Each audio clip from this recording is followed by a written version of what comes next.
Okay, today we're going to look at some examples when factoring polynomials. We want to talk about defining what factoring means. Factoring means to express the polynomial as a product of other polynomials. Sometimes we look at factoring as reverse multiplication. Alright, when I'm factoring polynomials, there's a couple of steps that I like to go through.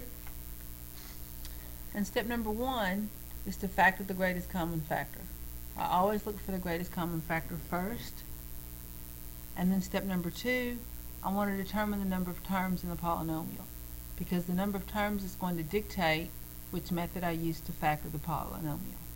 And then step number three, I want to check to make sure that each factor is completely factored. If not, I may need to repeat step two. So we're going to go and we're going to look at several examples. Stop the video if you need to look and go back and see what I do, and then we can talk about it in class. My first example is 6x squared plus 14x. I want to factor that. So the first thing I want to do is I want to look for the greatest common factor. When I start looking for the greatest common factor, I want to start with my coefficients. What's the largest number that will divide into 6 and divide into 14?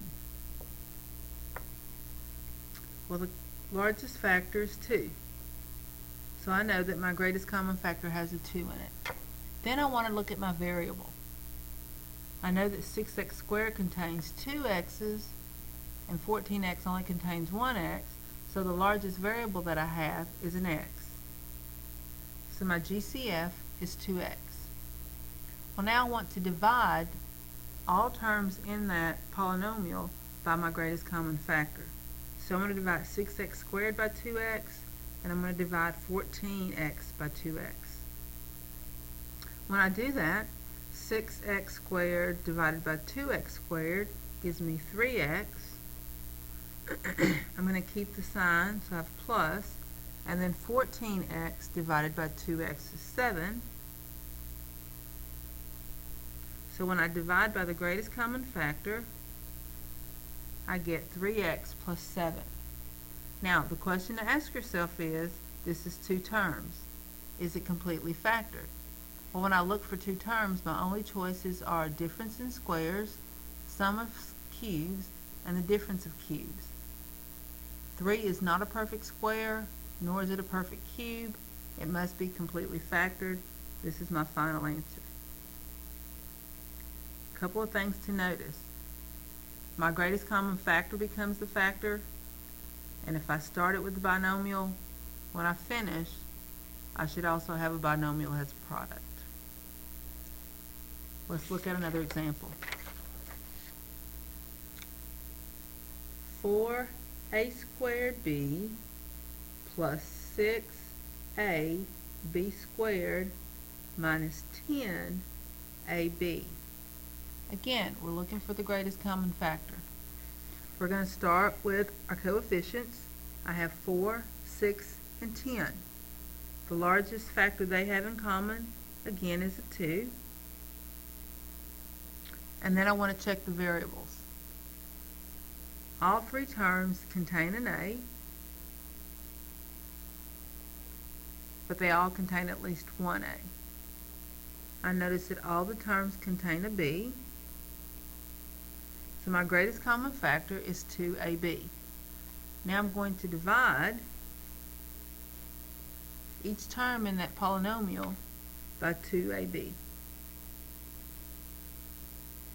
And you will always divide your terms by your greatest common factor. When I divide that, I get 2a plus 3b minus 5.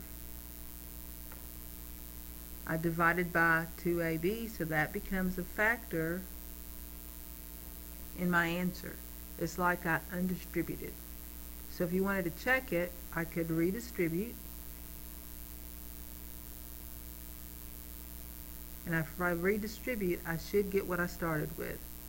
4a squared b plus 6ab squared minus 10ab. That checks out, so this one is completely finished.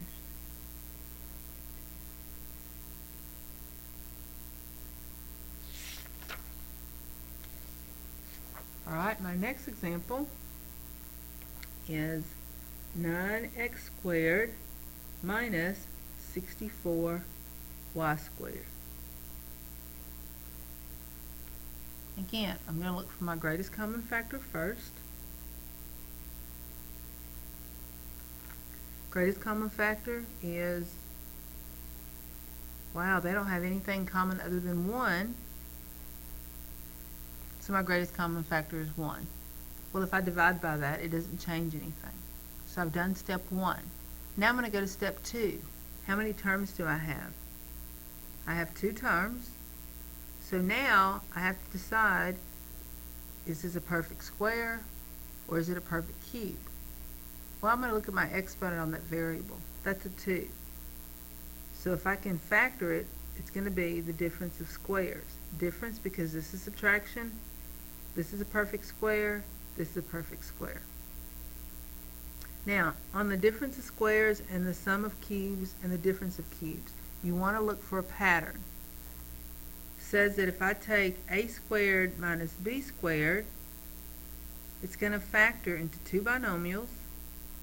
They'll have one will be a plus and one will be a minus, and it'll be a plus b times a minus b. So I take the square root of my first term, and that's going to be a. And the square root of 9x squared is 3x.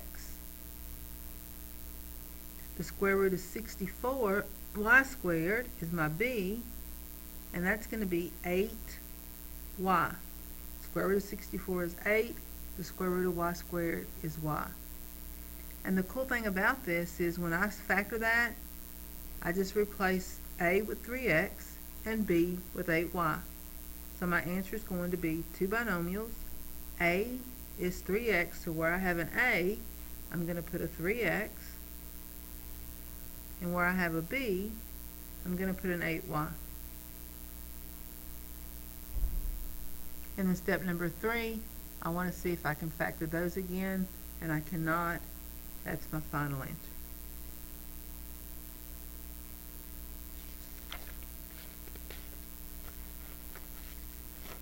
Look at our next example.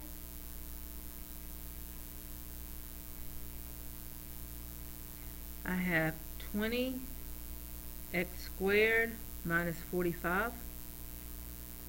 Again, I'm going to look for the greatest common factor. I notice it's just going to be a number because this one has no variable. Greatest common factor is 5. I divide both terms by 5. And I get 4x squared minus 9. Well, now I have 2 terms, and I know that this is going to factor as the difference of squares, so I know I have 2 binomials. I bring down my 5. I take the square root of the first term, that's my a.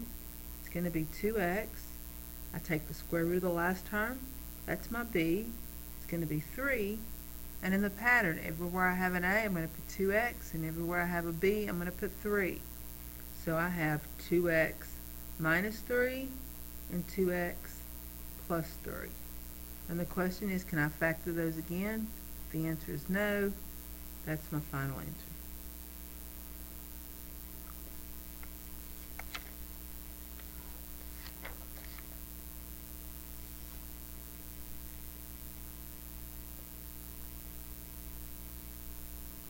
Okay, I'm going to stop the video now. This is pretty lengthy. I'll do another video if you need me to do another video over difference of cubes, sum of cubes, and then 3 terms, and I will talk to you later.